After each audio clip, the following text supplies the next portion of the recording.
All right, so to use Bebot, we're going to begin with start, and you can see that they have different adventures that you can play. As long as it says go, you can play them, and if it says coming soon, that means they're not available yet, but you have something to look forward to. So let's say I'm going to go into the garden, and we're going to start at level 1, because in Bebot, our skills improve, so we're going to program him to get to the flower. So this little thing down here with the 0 is going to show us our code. I click it so that I can see the algorithm. We can go forward, backward, left, or right. So I'm going to go forward 1 square and then click go. Awesome.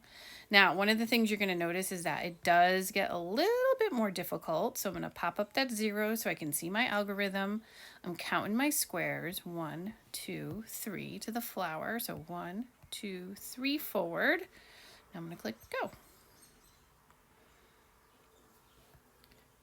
Okay.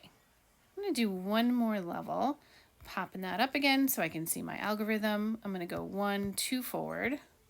I'm going to turn 1 left and then go forward 1, 2. Now if I want, I can drag this so I can see the entire algorithm, because I can click an X to clear my code and start over if I noticed I made a mistake.